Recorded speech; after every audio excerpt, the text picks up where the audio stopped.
저는 정말 더러워 죽겠습니다. 여태까지요, 세금을 단 한 번도 이렇게 시간을 연장한 적도 없고, 정말 좀 부당하게 세금을 내라고 했을 때도 한번 항의하지도 않고 내라는 대로 다 냈습니다. 자, 전 정부에 열심히 세금을 내고 있는 사람 입장에서요, 이번에 북한 선수단을 우리 돈으로 데리고 오는데 저는 매우 불쾌합니다.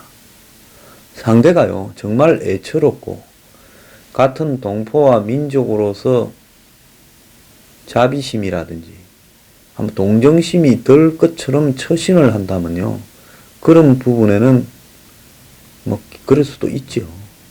그런데 한편으로 핵과 미사일을 만들어서 미군 쫓아내고 결국 남을 먹어버리겠다라고 하고 있는데 그 행동을 하나도 바꾸지 않았고, 핵 문제에 대해서는 남북 회담에서 논의도 하지 않겠다라고 이야기를 하면서 뻔뻔하게 우리가 한국에 한번 가줄 거니까 너네들은 군사훈련 중단하고 전략자산 배치도 중단하라고 이야기를 하는 북한에 대해서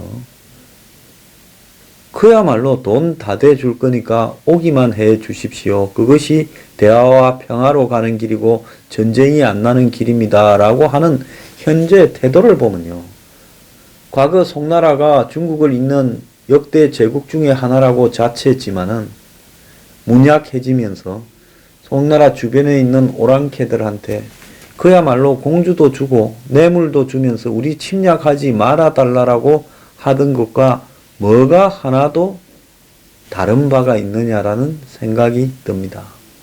지금까지 95년부터 지금까지 역대 정권은요, 북한에 준 돈이 3조 5천억 이상 줬습니다. 이것도 겉으로 준 거지 물밑으로 준 것까지 합치면 훨씬 더 될 가능성도 있다고 봅니다.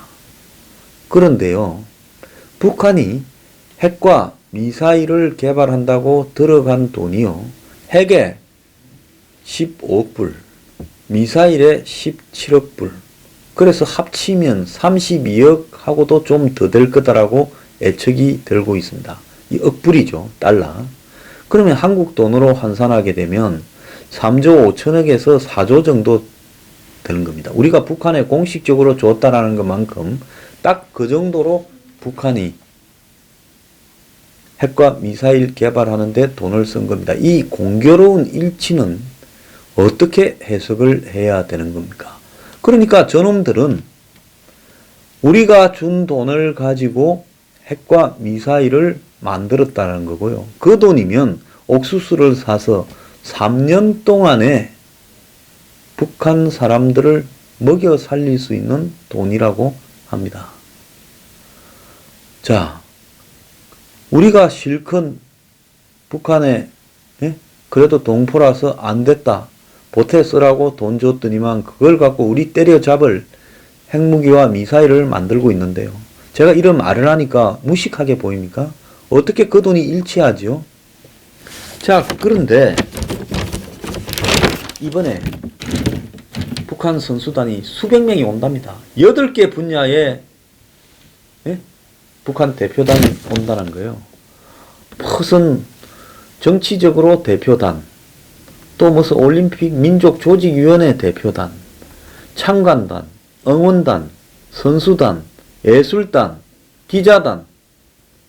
자, 8개 다 외우지도 못하겠어요.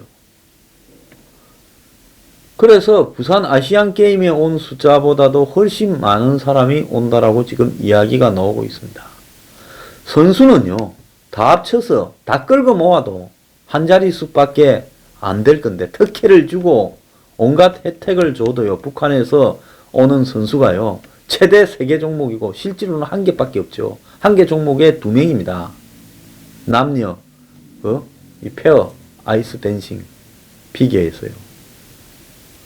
억지로 지금 아이스하키에 좀 끼워 넣고 무슨 쇼트랙에도 좀 어떻게 끼워 넣고 이렇게 해보려고 지금 하는 거죠. 자, 그런데 이 선수단 지원을 우리 돈으로 다 갖다 발라준다라는 겁니다. 그래서 거기 주는 돈을 미국에 지금 양해를 구해서 돈을 주는 것을 허가받으려고 지금 정권이 나서서 작업을 하고 있습니다.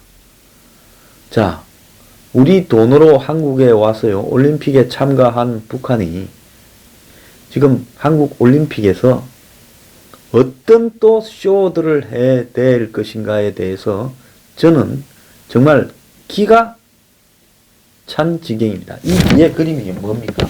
북한이 미녀 응원단이라고 저들 중에는 얼굴 좀 반반하게 생긴 젊은 처자들을 올림픽에 보내가지고요, 대한민국 국민들을 이렇게 홀리려고 한 겁니다. 자, 이 북한의 미녀 응원단이라는 팀이요, 2002년 부산 아시안게임에 김대중 정권 때 왔습니다. 자, 그때는 북한하고 돈도 주고받고 좋았기 때문에 잘 왔지요. 자, 북한은 인공기를 공식적으로 개양하고 북한 국가를 연주해 달라고 이야기를 했습니다. 그래서 남한 땅에서 북한 인공기가 공식적인 자리에서 처음 개양되고 북한 국가도 연주됐습니다. 국가보안법상 반국가단체의 국기와 국가가 연주된 모양새가 됐는데요. 한반도 모양이 그려진 한반도 기가요, 저 들고 있는 게 그때 처음으로 이렇게 이제 한국 땅에서도 입장할 때, 퇴장할 때 이렇게 게시가 되었습니다. 자, 한반도 기만 난무하고 태극기는 찾을 수가 없었고요. 북한은 이런 부분에서 자신들의 선전 효과를 높이기 위해 미녀 응원단이라는 300명이 넘는 응원단을 보냈습니다. 그런데 언론에서는 그 중에 누가 이쁘니 누가 어떠니부터 해서요, 인물평을 해대면서 정말 가짜는 짓거리를 했습니다. 이번에도 아마 저 짓거리를 할 거라고 보는데요. 그러면 온 또 국민의 관심은 북한의 젊은 처자들 얼굴이 어떠니 저떠니로 가게 될 거라고 보고 있습니다. 근데 북한이요, 아시안 게임 때뿐만 아니라 2003년에 대구 유니버시아드 대회에도 한마디로 이 북한이 응원단을 보냈습니다. 300명의 응원단을 보냈는데요. 이들이 2003년 8월에 경북 예천에서 열린 대회에서 응원을 마치고 오다가 응원단 일부가 길거리에 김정일 사진이 걸려있는 환영 플래카드가 걸려있는 것을 발견하고 장군님 사진을 이런 곳에 걸어둘 수 있냐고 항의하며 플래카드를 철거하는 일이 발생을 했습니다. 결국은 미녀라고 홀려 있다가 그 미녀의 실체가 김정일에 세뇌된 앞잡이들이라는 것이 밝혀지면서 평화를 이용한 이런 스포츠 형사를 결국은 정치적으로 활용하겠다라는 북한의 의도가 드러났지요. 자, 2005년 인천 아시아 육상대회에서는 지금 김정은의 마누라인 이설주가 응원단으로도 참석을 했습니다. 자, 2014년에 북한이 이 선수단을 파견을 했는데, 근데 끝날 때쯤 갑자기 황병서 채용에 김양근이 서희가 내려왔죠. 폐막식에요. 자, 그래서 박근혜 정부 때인 만큼 이 내용이 뭔가에 대해서 굉장히 지금 의문이 있었는데 결국 선전용으로 이들을 파견했다는 게 알려졌습니다. 자, 이번에 우리 돈으로 또 수백 명이 파견되어서 김정은을 선동해대고 북한의 허위 평화 공세를 해댈 거라고 보이는데요. 자, 지금 이 올림픽 남북 공동 입장은 확정이 됐는데 이대로라면 태극기와 애국가가 새겨진 단복을 입어보지도 못하고 폐기하는 거 아니냐는 겁니다. 그럼 애국가가 새겨졌다는 것은 무슨 말이냐? 한국 선수단의 개식, 폐식 단복에 한국적인 요소가 담긴다라고 하면서 이 노스페이스가 개폐식용 단복을 제작을 하면서 태극기 색상을 사용해 우리나라의 고유의 감성을 담아내고 개폐식용 단복 안감에는 애국가 가사를 프린트했다고 이렇게 지금 알려지고 있습니다. 그런데 북한이 이 단복을 착용을 거부할 경우에는 상황이 복잡해지지요. 한국에서 최초로 열리는 동계올림픽인 만큼 디자인에 공을 들여서 수차례 수정을 통해서 만드는 지금 단복, 그리고 100일을 앞두고 단복 시연식까지도 해서 김연아 선수님은 이 단복을 다 입고 있었는데, 개막이 한 달도 남지 않은 시점에서 북한 선수단이 오게 되면서요, 체육계에서는 어떻게 만든 단복을 한번 입어보지도 못하고 다 없애버리는 거 아닌가 하는 지금 걱정이 지금 태산이라는 겁니다. 어제 이 문제를 해결하기 위해서 문화체육관광부와 체육회가 긴급 회의도 했다는 거예요. 지금까지 총 9차례 남북이 공동 입장을 했다고 하는데, 올림픽만 따지면 2000년 시드니, 2004년 아테네, 2006년 토리노에서 3차례 공동 입장을 했는데, 이때 남북이 모두 같은 단복을 입었다는 겁니다. 한국이 만들어서 북한에 제공을 했는데, 이번에 한국이 만들었던 단복을 북한에 주면 북한이 이런 단복을 안 입겠다고 거부할 가능성은 100%겠죠. 한국 국기의 색깔과 애국가가 적혀 있는 걸 우리가 어떻게 입겠느냐는 겁니다. 자, 그래서 이 올림픽이나 월드컵 같은 큰 행사에는 단복에 세계 각국이나 또 각국의 유명 디자이너나 또 의류 회사들이나 이런 회사들이 자신의 이미지와 디자인 기술을 보여주기 위해서 심혈을 기울입니다. 자, 랄프 로렌, 조지오 아르마니 등 각국을 대표하는 디자인 브랜드가 단복 제작에 나섰던 경험이 있습니다. 자, 체육회에는 이미 제작된 단복은 우리 선수가 입고 북한에는 조금 변형된 형태로 제작해 주는 게 좋은데 북한이 이걸 받아들일지 모르겠다. 여러 가지 경우의 수를 준비하고 북한과 협의할 예정이다는데, 개회식 때 한국 선수는 100명, 북한은 20명 이내의 선수단이 참가한다는데, 북한의 개뿔 선수는 몇 명 되지도 않고 나머지는 임원들이 깃발 들고 다니겠지요. 자, 이런 정말 굴욕적인 어떤 태도를 겪으면서 이걸 해야 되는 겁니까? 저거 나라 국민들은 남한테 저거 나라 국민들을 위해서 돈을 받아가지고 그 돈은 저거들이 핵과 미사일 만드는 데 쓰고, 국민은 쫄쫄 굶기면서 올림픽에 또 우리 돈으로 오면서 옷까지 우리가 해입해야 되는데, 우리가 이미 만들어 놓은 옷을 북한이 안 입을까봐 전전긍긍하면서 긴급 회의까지 해야 됩니까? 정말 더러워서 못 살겠습니다. 북한은 자기 내부에요, 지금 이렇게 보도를 하는데 평창이라는 말은 없이 그냥 겨울올림픽, 동계올림픽이라는 말만 쓰면서 남한 주도 행사임을 부각시키지 않으려고 하고요. 자, 우리 민족끼리라는 표현을 갖다가 이렇게 쓰면서 미국을 배척하는 어떤 그런 식으로 이 한국의 보도문을 갖다가 오도를 하고 있습니다. 또 다른 한편으로 이산가족 상봉 문제라든지 이런 문제들은 아예 이 북한의 보도나 이런 내용에서 빠져 있다는 겁니다. 그래서 설 이렇게 상봉은 어렵다라는 게 지금 기정사실화 되어 가고 있고요. 북한은 탈북한 북한 식당의 여종업원들 문제하고 이산가족 상봉을 지금 연계하고 있다고 이야기를 하고 있습니다.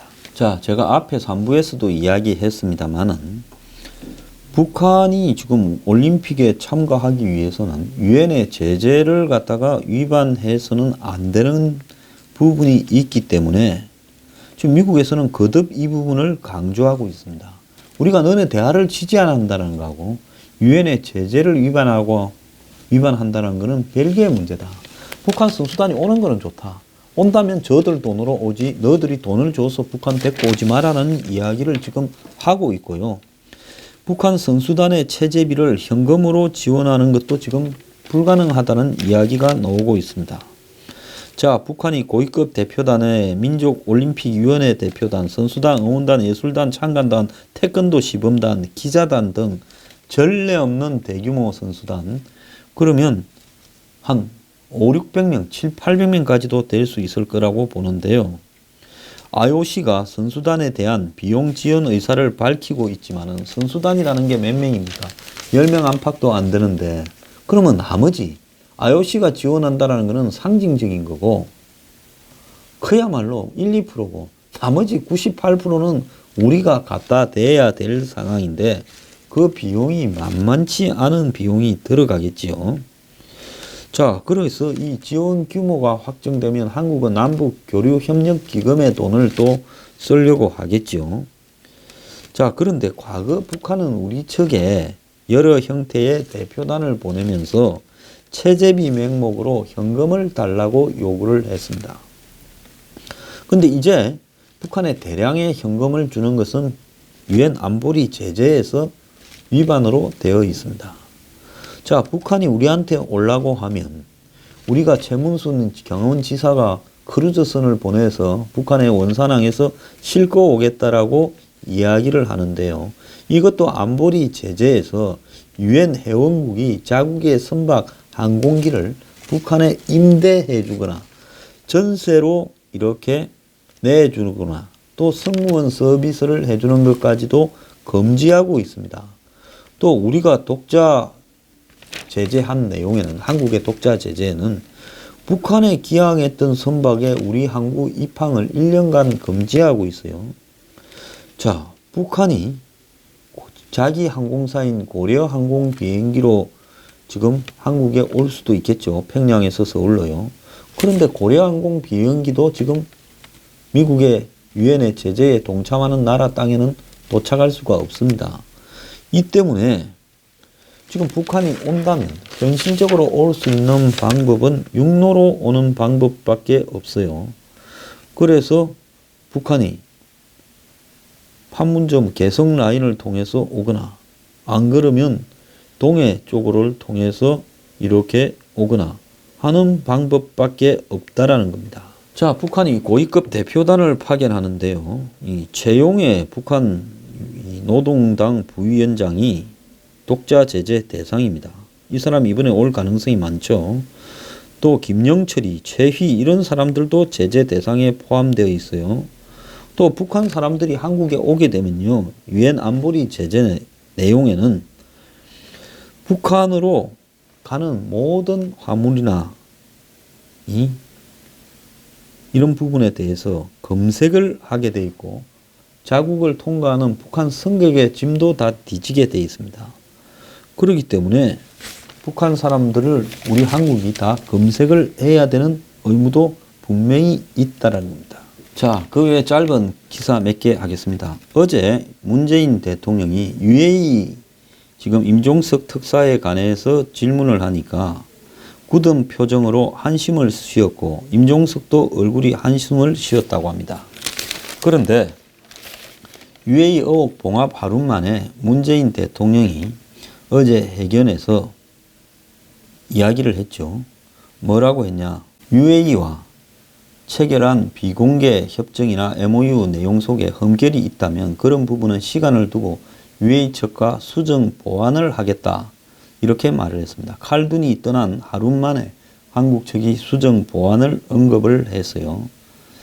자, 이렇게 되면서 또 꼬여가는 부분이 발생할 소지가 있다고 봅니다. 그 다음에 영국 가디언지가요, 매우 흥미로운 보도를 했는데, 트럼프가요, 북한에 대한 메시지로, 제가 그제도 이야기를 한번 한 것 같은데, 핵무기 사용 규제를 완화하고 실제로 사용할 수 있는 수준의 저강도 핵무기를 개발하는 정책을 조만간 발표할 거라고 다시 보도를 했습니다. 자, 트럼프가 핵을 쓸 수 있도록 만들어 간다는 겁니다. 지금 미국이 가지고 있는 전략 핵무기 같은 경우에는 한번 터뜨려 버리면 거의 북한의 전력이 초토화되는 이런 형태들이기 때문에 평양이 사라지고 뭐 이렇게 되죠.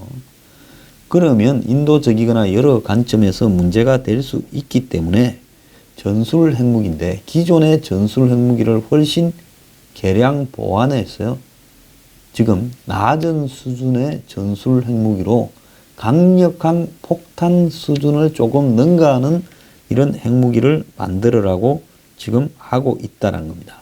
실제로 미국의 전술 핵무기는 동구권이 무너진 이후 대량으로 폐기되고요. 또 있는 핵무기도 재래식이라서 쓰기에 부적절한 부분이 많다라는 겁니다. 그래서 이 잠수함에서 쏠 수 있는 저강도 핵무기를 개발하라, 이런 부분들이 지금 지시에 담겨 있다고 합니다. 미국의 언론들은 남북 간의 대화에만 매몰되어 있다가 리성근이가 핵미사일은 미국을 겨냥한 것이라고 말을 한 뒤에 정신이 번쩍 든다면서 워싱턴 포스트도요, 정신이 번쩍 들게 한 말이다.